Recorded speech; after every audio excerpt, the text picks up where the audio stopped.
Virus corona varian Delta tidak hanya membuat heboh negara asalnya yakni India, namun juga mulai merambah ke negara lain, salah satunya Indonesia. Varian Delta telah menyebar di Kudus, Jawa Tengah dan mendominasi penularan virus corona di daerah itu. Bukan hanya di Kudus, kasus COVID-19 dengan varian Delta juga ditemukan di Bangkalan, Jawa Timur. Temuan varian Delta ini terkonfirmasi berdasarkan hasil penelitian Whole Genome Sequencing atau WGS yang dilakukan oleh tim dari Universitas Gadjah Mada. Ketua tim peneliti WGS, Fakultas Kedokteran, Kesehatan Masyarakat dan Keperawatan UGM, Gunadi mengatakan, dari 34 sampel, 28 sampel atau sekitar 82%-nya merupakan varian Delta. Kabar baiknya, varian baru yang sangat menular tersebut masih bisa diatasi oleh vaksin yang ada saat ini. Dilansir dari laman resminya, vaksin COVID-19 AstraZeneca menawarkan perlindungan tingkat tinggi terhadap varian Delta atau varian dari India ini.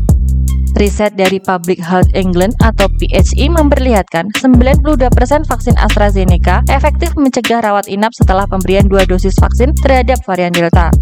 Data yang sama juga menunjukkan vaksin AstraZeneca efektif melawan varian virus corona B.1.1.7 atau Alpha yang awalnya ditemukan di Inggris hingga 86%. Kemanjuran yang lebih tinggi terhadap penyakit parah dan rawat inap didukung oleh data terbaru yang menunjukkan respons sel T yang kuat terhadap vaksin COVID-19 AstraZeneca yang seharusnya berkorelasi dengan perlindungan yang tinggi dan tahan lama.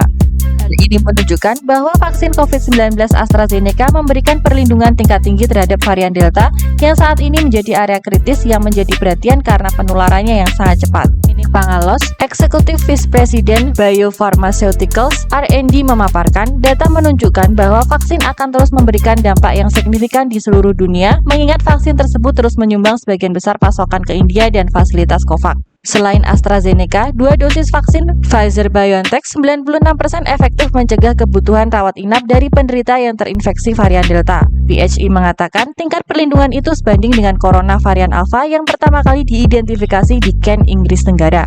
Hasil riset itu menambahkan bukti, meskipun varian Delta mengurangi efektivitas vaksin terhadap infeksi simptomatik, 2 dosis vaksin COVID-19 masih melindungi terhadap penyakit parah. Mary Ramsey, Kepala Imunisasi PHE mengatakan, temuan yang sangat penting ini mengkonfirmasi bahwa vaksin menawarkan perlindungan yang signifikan terhadap rawat inap dari varian Delta. Temuan PHE itu mengikuti penelitian di Skotlandia yang menunjukkan 2 dosis vaksin COVID-19 di antara orang yang dinyatakan positif mengurangi risiko rawat inap hingga 70%. Saat ini, PHE sedang melakukan penelitian lebih lanjut untuk menetapkan tingkat perlindungan terhadap kematian dari varian Delta.